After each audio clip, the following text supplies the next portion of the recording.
Bon week-end partout, vous êtes en train de suivre Kivu Morning Post. Nous sommes le 9 août 2024. Nous émettons depuis l'Est de la République démocratique du Congo à la ligne de cette édition, 24 heures après le jugement rendu par la cour militaire de Kinshasa-Gombe dans les dossiers Corneille Nangaa et consorts. Des voix s'élèvent à Goma pour fustiger la manière dont le procès a été organisé. Vous suivrez Lumumba Kambere, un militant pro-démocratie qui va jusqu'à qualifier ce procès d'une blague judiciaire. Nous serons dans la ville de Bukavu pour parler de cette visite du pasteur Paul Mukendi de l'église Vallée de la Gloire qui a tourné au vinaigre. Des manifestants ont surgi devant l'église pour rappeler au pasteur qu'il avait commis par le passé des actes de viol et qui ne sont pas jusque-là reprimés par la justice. Ces titres et bien d'autres, mesdames et messieurs, leur développement, c'est dans un court instant.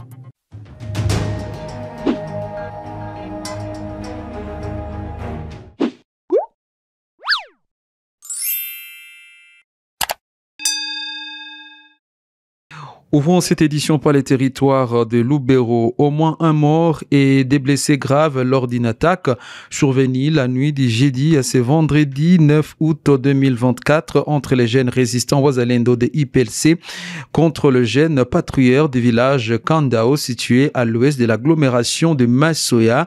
Dans l'ouest chef-lieu du groupement Mounier en territoire de Lubero. Nous restons au Nord Kivu. Selon la société civile sur place, il s'agit des jeunes Wazalendo de l'Union de patriotes pour la libération du Congo, IPLC, du général Mayani, qui se sont rencontrés avec les jeunes patriotes. Subitement, ils ont commencé à se tirer dessus, se trouvant au niveau du champ des tirs. Une situation qui a créé une débandade au sein de la population, tel que le dit ici cet acteur de la société civile. Nous, coordination de la nouvelle société civile congolaise, groupement Moigne, nous condamnons avec force l'acte qui s'est passé la nuit d'aujourd'hui dans le village de Kaando. C'est les informations que nous avons. C'est les militaires de l'UPLC qui se sont rencontrés avec les jeunes patrouilleurs. Et malheureusement, ils ont tiré sur les jeunes se trouvant autour du feu. La population des Moignes, à ce moment, est à débandade suite à cette situation. Nous voulons informer les autorités de l'IPLC que nous ne voulons plus de tels actes dans notre agglomération. Nous avons beaucoup souffert.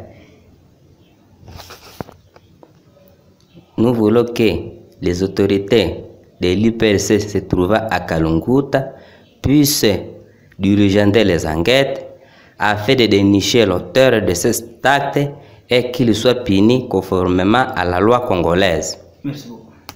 Nous poursuivons avec cette édition comme annoncé. Corneille Nangaa, ancien président de la Commission électorale nationale indépendante, CENI, actuel coordonnateur de l'Alliance Fleuve Congo, a été condamné à mort, nous sommes jeudi 8 août 2024, par la cour militaire de Kinshasa-Gombe.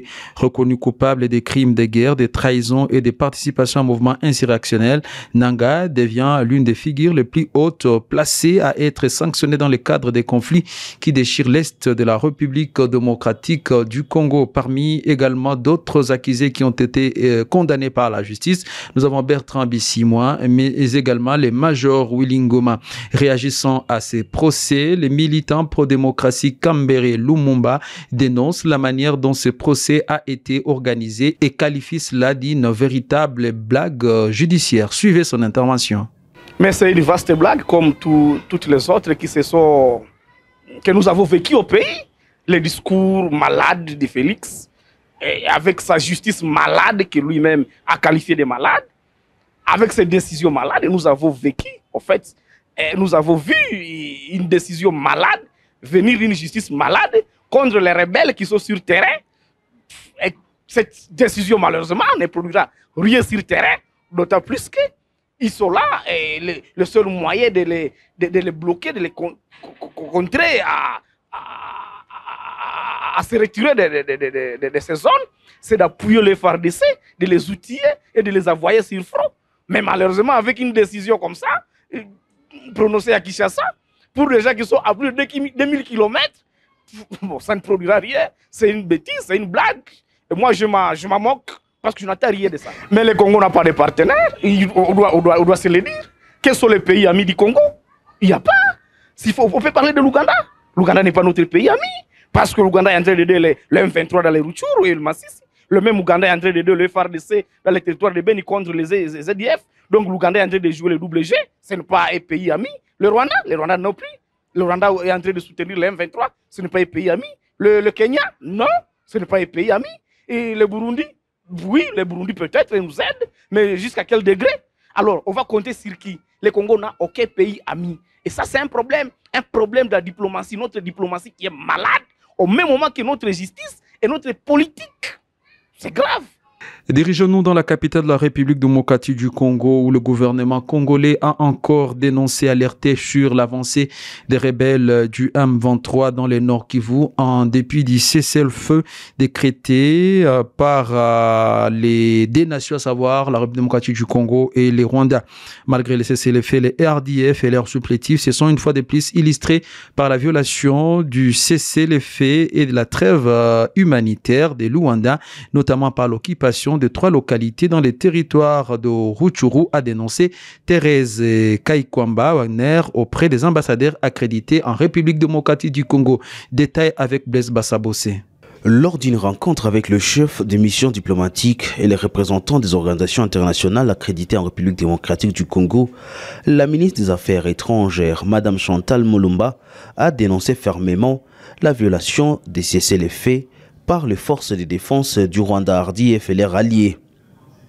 Selon les autorités congolaises, les troupes rwandaises ont récemment occupé 3 localités situées dans l'est du pays, Nyamilima, Ishasha et Nyakakoma.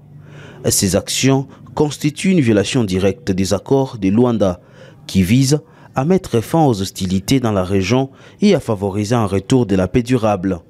Ces actions mettent en péril non seulement la sécurité de notre territoire, mais aussi les vies des civils congolais pris au piège dans ces zones en conflit, a dit la ministre des Affaires étrangères. À elle d'ajouter, nous ne pouvons pas permettre que ces violations restent impunies car elles sapent les fondements même des efforts de la paix, a-t-elle déclaré. Outre les violations terrestres, le gouvernement congolais a également signalé les incidents de brouillage des systèmes GPS et l'usurpation d'identité communément appelée chauffing, affectant l'espace aérien de la province du Nord Kivu autour de la ville de Goma. Ces attaques, dénoncées le 19 juillet dernier, compromettent gravement la sécurité aérienne dans les régions de Beni, Butembo, Kibumba et Kanyabayonga. Cette dénonciation intervient lorsque les tensions restent vives dans l'est de la République démocratique du Congo, une région dévastée par les décennies des conflits armés où les espoirs de paix sont continuellement fragilisés par des violations répétées des accords de cessez-le-feu. La République démocratique du Congo appelle à une vigilance accrue de la part de la communauté internationale pour garantir que les engagements pris dans le cadre du processus de Luanda soient respectés par toutes les parties. Et comme l'actualité l'exige, plusieurs arrestations ont été signalées ce vendredi à Kinshasa lors de la marche du parti Alliance pour les changements de Jean-Marc Kabound. Les manifestants exigeaient la libération de leur leader après 2 ans de détention à la prison centrale de Makala où il purge une peine qu'il qualifie d'injuste de 7 ans. Non pas parce qu'il a détourné, mais pour avoir dit des choses allant jusqu'à dénoncer la mauvaise gouvernance en République démocratique du Congo. Suivez ces quelques images que nous avons ramassées depuis Kinshasa.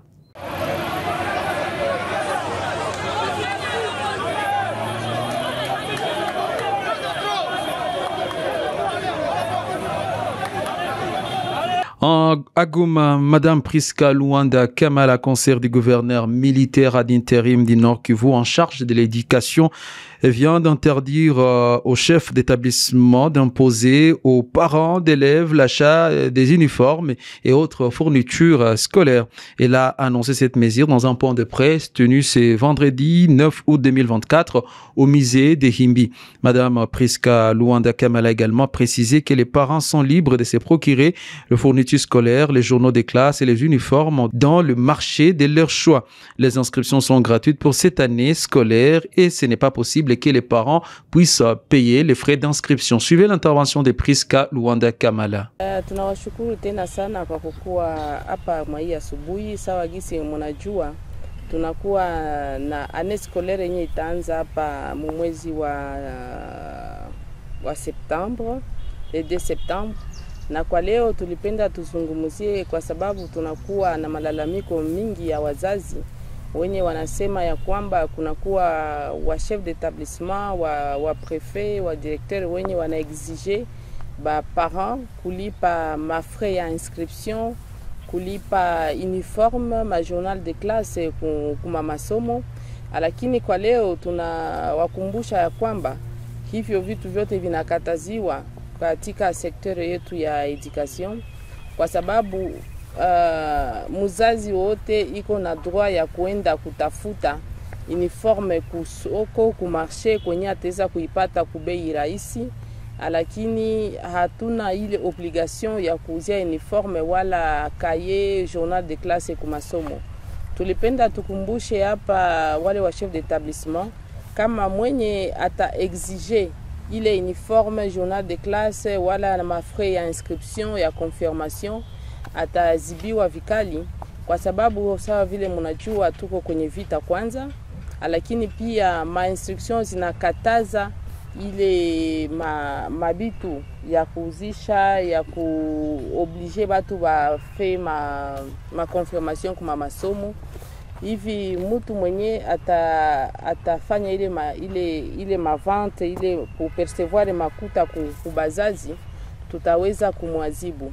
Na tunajua ya kwamba deja kwa école primaire kuko gratuité, kuma école publique, na kule hakuna frais yoyote yenye inalomba kwa wazazi, kwa sababu gouvernement yetu à travers président wetu wa République son excellence Félix Antoine Tshisekedi Tshilombo, tunakuwa deja na application ya ile article yetu ya constitution kwa sababu ya gratuité kwa école primaire.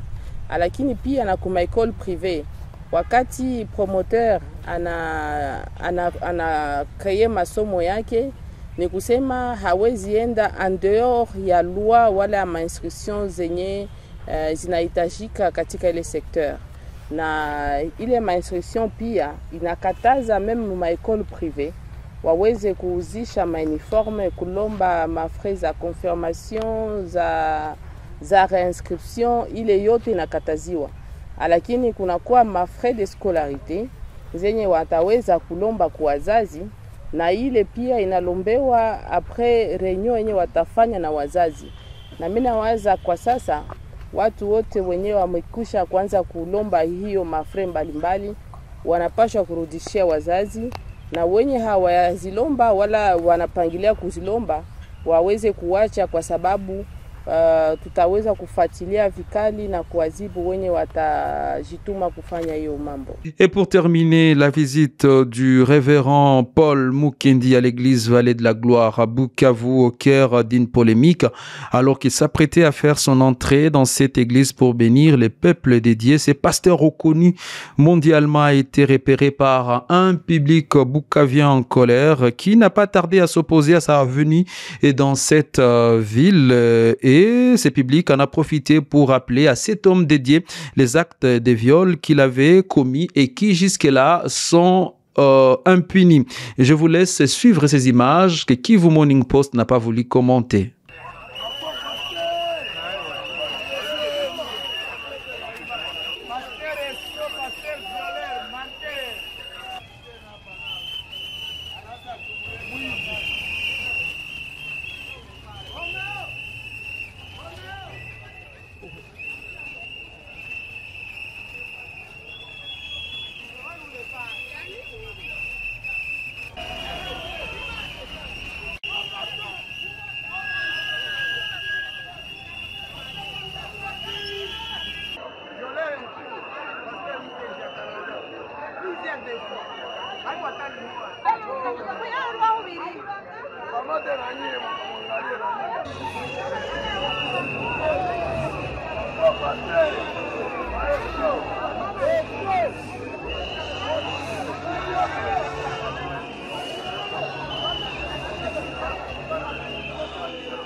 Mesdames, Messieurs, c'est ici que prend fin cette édition du journal sur Kivu Morning Post pour ce 9 août 2024.